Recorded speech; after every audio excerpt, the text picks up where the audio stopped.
Aujourd'hui, c'est une petite sortie amusée sur un événement dit artistique ou culturel qui a lieu à Paris et qui nous concerne tous. En fait, Jeff Koons, un sculpteur américain,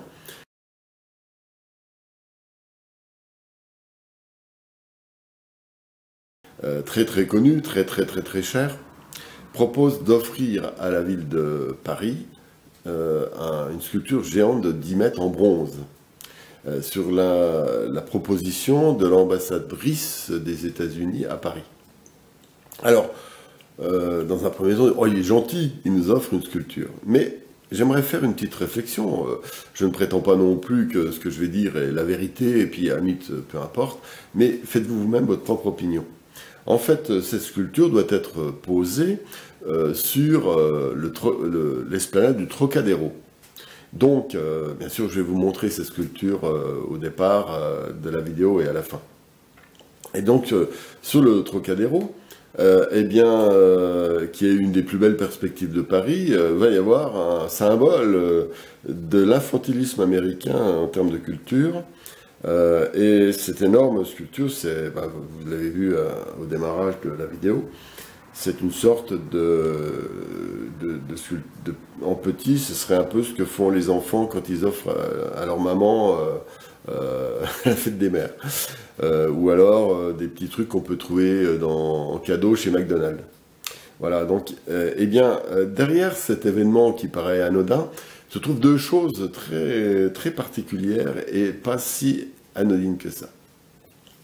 Il faut savoir que nos amis les milliardaires, j'estime des fous furieux qui veulent détruire la Terre en accumulant des sommes d'argent démentielles, en trichant, en manipulant, en volant quelque part des richesses communes et en faisant croire qu'ils créent de la richesse. Ces gens-là ne savent plus quoi faire de leur argent. Et un des outils vous savez, dans le temps, ils allaient à l'opéra. Ils se retrouvaient à l'opéra pour faire des affaires. Cher ami, etc. On allait manger après, ou avant, ou le dimanche d'après, et on faisait des affaires. Actuellement, ce n'est plus ça. Ce sont des foires d'art internationales. On se retrouve dans la foire d'art, on arrive avec son jet, on arrive à la foire de Bâle, et on échange des œuvres pour des sommes astronomiques. Savez-vous qu'en quelques jours, il y a environ 1 milliard de dollars d'œuvres achetées à Bâle, mais aussi à la journée, je ne sais plus comment ça s'appelle, la journée à Berlin, il y a quelque chose comme ça. En une journée, 1 milliard de dollars. C'est pour positionner le débat. Eh bien, pour pouvoir jouer à leur petit truc de bac à sable, eh bien, nos amis les milliardaires cherchent des systèmes de valorisation, de mise en place une certaine présentation de l'art dans des lieux prestigieux soutenus par des États. Et en faisant comme ça, eh bien, ils multiplient par 2, par 3, par 4. Alors, si vous voulez, ça engendre un business hallucinant.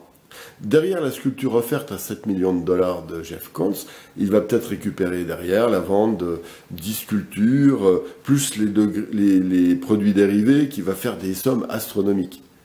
En plus, ça va permettre à tous ces joyeux gamins milliardaires de jouer dans leur bac à sable, et puis ou aux billes, et puis ils jouent aux billes, quoi. Voilà, donc, et donc, il y a une chose, c'est presque un sketch des inconnus, si vous vous rappelez, ceux qui connaissent bien, c'est super drôle. Ça, c'est le premier point. Il y a un formidable business derrière ce cadeau.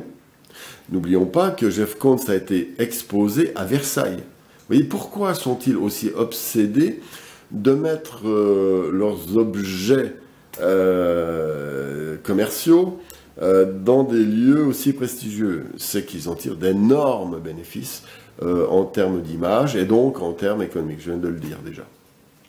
Ensuite, il y a le deuxième point qui est la vanité complètement folle, mégalomane, accompagnée, et c'est là où les élus sont, à mon avis, complètement cinglés. Comment peuvent-ils engager, alors ils prétendent que c'est une sorte de nouvelle tour Eiffel, C'est vrai qu'il y a eu beaucoup de polémiques aussi quand il y a eu la Tour Eiffel. Mais là, c'est complètement différent. C'est-à-dire, c'est un individu porté par une galerie, porté par une idéologie du nouvel ordre mondial, blablabla, tous ces trucs-là, qui veulent mettre au cœur de Paris, c'est-à-dire dans l'âme des Parisiens, dans l'âme de la France, on va dire, un objet qui symbolise une espèce de délire égocentrique.